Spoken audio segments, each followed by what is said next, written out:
Viewer discretion is advised.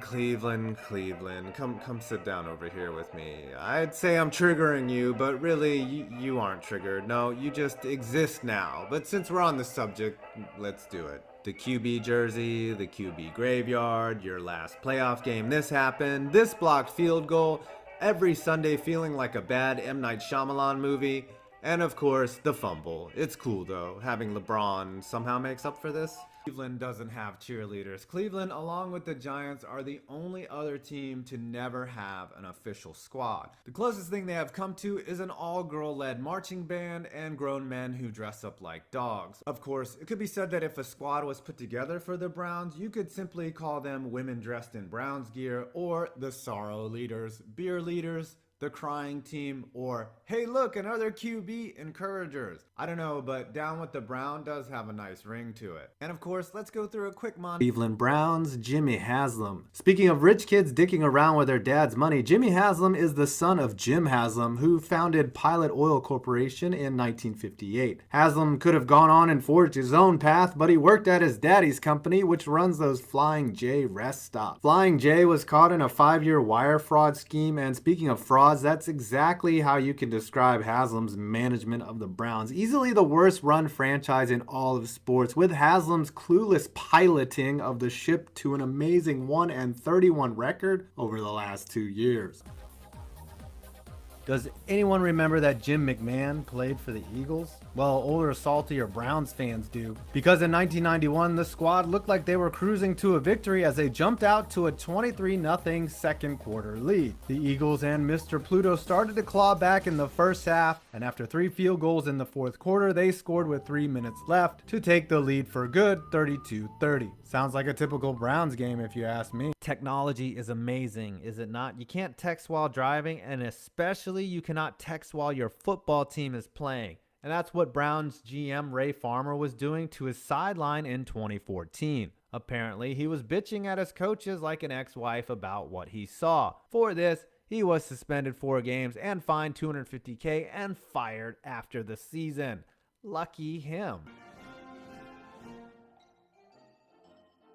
Opened in 1999, First Energy Stadium also doubles as a manufacturing site where they produce and distribute sadness. Nearby Lake Erie serves as a nice place to take a bath when you bet that your one-win team will improve and you amazingly somehow do worse.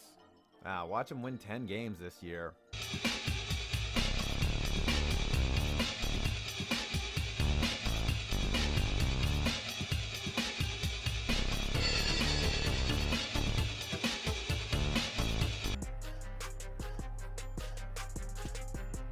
The Jags once again jump all over another team. This time it was the Mark Brunell squad of the early 2000s, beating up the second-year expansion Browns, who started Spurgeon Wynn. Future Eagles coach Doug Peterson even got in this game. Fred Taylor rushed for 181 yards and 3 TDs in this salty teabag. Presents the fans' undying anguish, white for their hopes and dreams being crushed. And brown represents the Browns eternally being the Browns. A team that is +2 in wins from the previous year and is a hotter dumpster fire than a blowtorch in a wax museum. Everybody wants to point to the QB jersey as a failure of the past, but it looks like they finally solved that one. For now. I woke up feeling dangerous.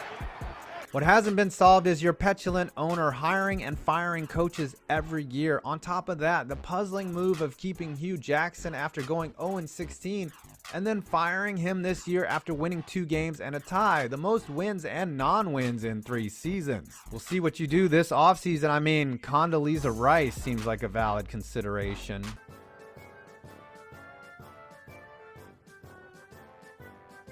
Once the saddest dog ever, this canine with a shit-eating grin now has hopes and dreams because of a new master in town who also likes to touch his own parts. It feels really weird for me not to bag on the Browns for being such epic failures. Welcome to the next level of pain, winning some games and barely missing the playoffs.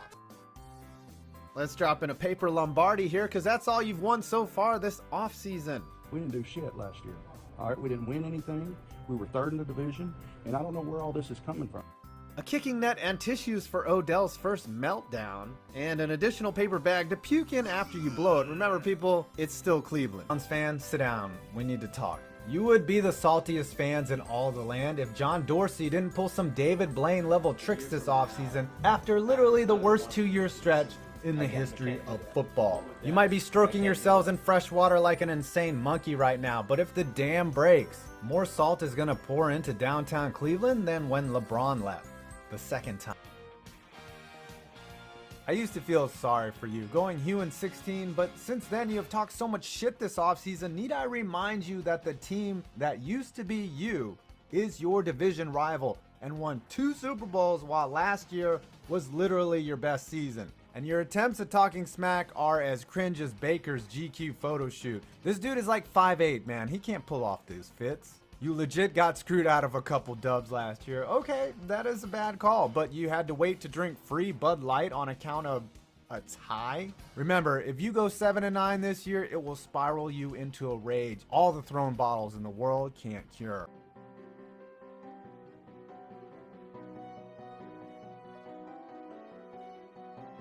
The original Factory of Sadness, Municipal Stadium was a longtime NFL venue and the site of the Drive and the Dog Pound. After the team left in 1995, the stadium was demolished and a new Factory of Sadness was constructed on the exact same site.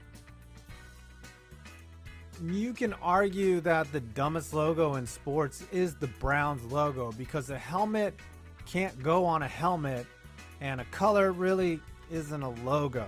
But before the current Inception-like conundrum, there was this fucking Keebler elf-looking creature that guarded the city from championships. I get it though, whoever saw this was like, that's it, we're just going with a color as our logo, and don't any of you graphic designers ever come back. I have to give Cleveland credit, they may change coaches and QBs every year, but the logo has stayed the same. The true Factory of Sadness. It's hard to believe this place has been in operation for 21 years, not once hosting a playoff game. Oh wait, team success is not a factor in the rankings. Honestly, the stadium itself looks great, close to downtown and all the bars Browns fans need to hit after a game to drink away the pain. Where do you start with a team that's only made the playoffs one time since their Drew Carey sanctioned rebirth in 1999? It's hard to pinpoint one clear tanking season for the Browns because outside of their 2002 blip and a random 10-6 outburst from Derek Anderson, the Re-Browns have been gleefully riding the tank like Michael Dukakis. Instead of detailing a painful history of the Browns' entire existence, let me point you to where they could have changed their fortune. The 2014 draft. In 2013, the Browns made an incredible move when they flipped Trent Richardson for a first-round pick. That meant they had 2 first-rounders in 2014, but we know how that went. The first was spent on Justin Gilbert, who flopped at corner, and then the next was Johnny Football, who spent more time in rehab than on the field. Imagine if the Browns had snagged Anthony Barr or Aaron Donald at 8, then taken Teddy Bridgewater or Derek Carr at 22. Or they could have drafted Odell Then they could have elevated Kyle Shanahan, their OC, to head coach and found a clear offensive identity. Keep in mind, they started 7-4 behind Brian Hoyer before switching to Manziel, dropping their last 5 games and rebooting their tank. There were real pieces that worked, like a stout offensive line and a strong secondary that featured Joe Hayden, Dante Hittner, and Tayshaun Gibson. I said Hittner correctly. Of course, the problem for them has always been ownership combined with the wrong hires at head coach. They may be on the turnaround now with Kevin Stefanski, but as long as Baker Mayfield's play swings back and forth like Johnny Football on a weekend binge, sustained success may be tough to It's almost an accomplishment to rise to the top in a heated competition such as this, and you can almost stand in awe of the fact that Jackson went 1-31 his 2 years in Cleveland and still kept his job. That was truly a testament to the fact that the Browns had cycled through so many head coaches that they yearned for stability, even from a guy that had no concept of how to win. His successor, Freddie Kitchens, almost gets the crown, but he didn't have as much time to be terrible. Now for the worst 5-year stretch in NFL history. I'll be swimming in the lake if the Browns go 1-15 again. Those were the words of Hugh Jackson immediately following a 1-15 season in 2016. Well, He and the Browns didn't go 1-15 again. They managed to do worse, going 0-16, matching the 2008 Detroit Lions as the worst single-season team of all time. Texans still eyeing that this year. Jackson stuck to his word, plunged himself in the waters of Lake Erie, and cleansed himself of the Browns' losing ways. Unfortunately, Jackson was fired midway into the Browns' 2018 season, where they nearly pulled together a .500 campaign. But the team didn't go 1-31 by accident. You can talk about the fact that they spent 2 first-rounders on Justin Gilbert and Johnny Manziel in the same loaded draft. You can talk about letting Kyle Shanahan out the door. You can even bring up the time they accidentally broadcasted porn in their team facility back in 2014. It all goes to show that the Cleveland Browns for 5 years were run by people who didn't know what the fuck they were doing. A team that let Hugh Jackson stick around after 1 win in 2 years. A team that drafted Deshaun Kaiser, Cody Kessler, and Brandon Smokin' DeWeeden. A team that spent a first-round pick on Barkevious Mingo in 2013. You add up the sum of these parts, and you have the worst 5-year stretch in NFL history. Congrats, Browns. You finally won something. There's just absolutely no way the NFL risks their biggest cash cow on a stadium that is located literally right on Lake Erie during the bitter cold of the winter, where freezing winds enter the stadium and knock people over like Tim Tebow trying to block somebody. Yes, if Indy could handle the Super Bowl, maybe Cleveland could too, but the fact that this isn't a dome makes it nearly impossible. Plus, it's Cleveland. At least we're not Detroit! After a 4-year hiatus, football was back in Cleveland. The crowd was buzzing. Drew Carey was getting the team fired up. ESPN was in the building, and then 43-0. This game sums up the first 2 decades of the Re-Browns like nothing else. The Browns had just 40 yards of offense and gave up 462. But hold tight, Cleveland. Payback will come in more ways than one.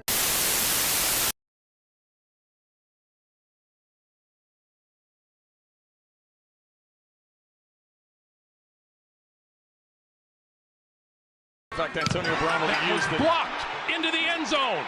Free ball. And picked up for the touchdown by Pittsburgh. Another loss for the Cleveland Browns today, as usual. Pump fake, pass underneath, and it's good for the touchdown. At some point, us Cleveland Browns fans have to fight back and get our money back for these ticket prices. Hugh Jackson, Jimmy Haslam, this is what you wanted. You guys don't want a team? We'll leave. We'll have the Cavs and the Indians. That's it. Hand it off to Allen. Browns defense not expecting it. Allen has room. Allen inside the 20. Allen still going. Honestly, I want them to start winning. Kaiser, good protection over the middle. Intercepted. You're such a poor fucking coach. Your friends are doing anything to defend you. You knew what you were getting into with the Browns. They were rebuilding. The fact of the matter remains is you are a horrible offensive coordinator. He'll send it deep. Intercepted, Malik Hooker. It's about time we look at the Browns as more than a recurring punchline, that their once incredible rivalries with the Steelers and Bengals can actually be competitive again. Plenty of daylight. Bernard still going, and he will score. Our offenses completely went, oh, you're supposed to be this offensive guru, and it's gone. When you get in the red zone, you don't even attempt to run the ball. You're fucking clueless. It's intercepted. No one can justify that. Now your friends know how bad of a decision. Everyone's coming out to try to justify why he has nothing to work with. Hogan to the air.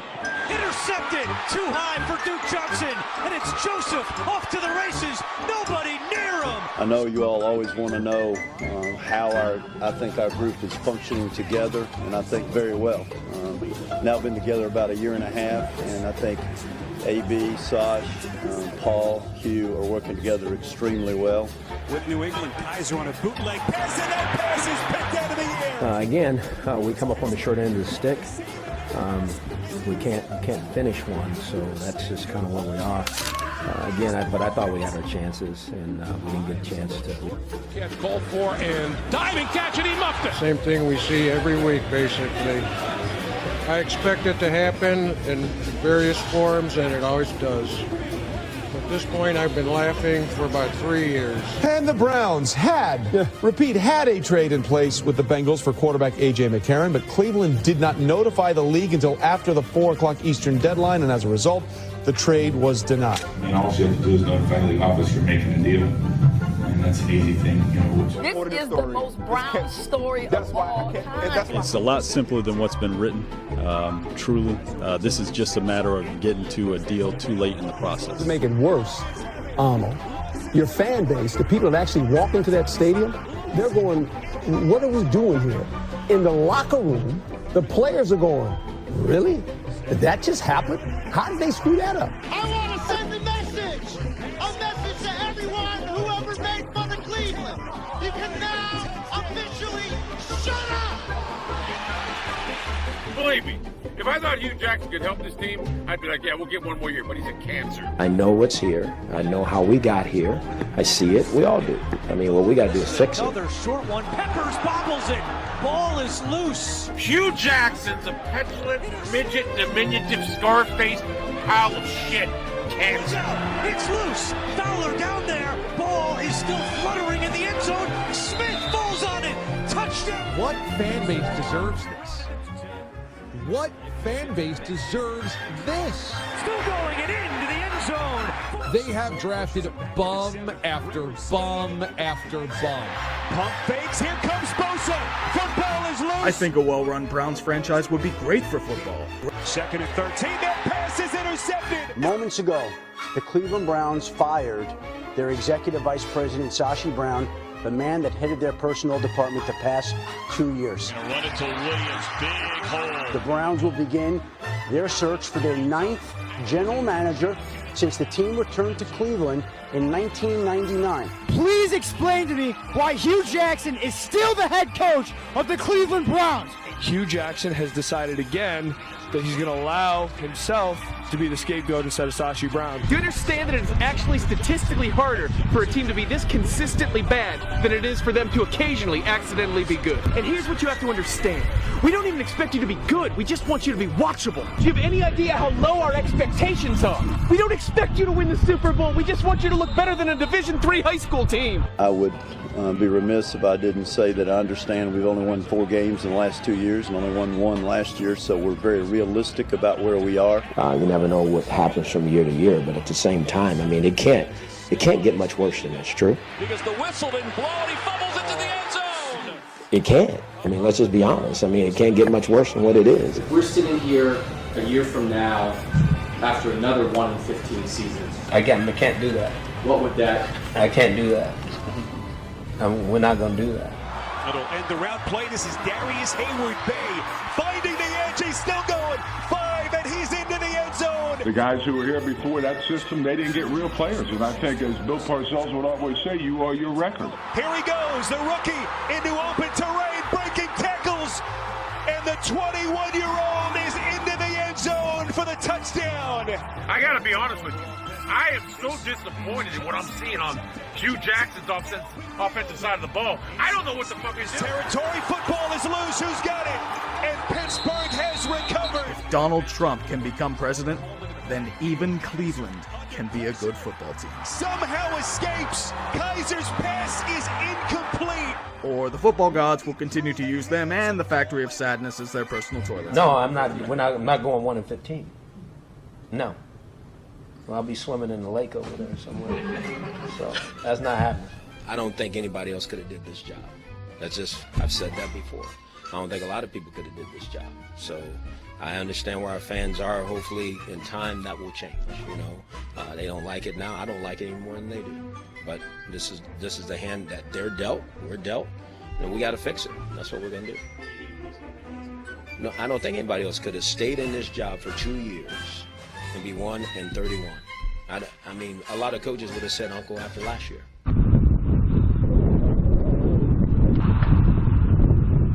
You are a factory of sadness!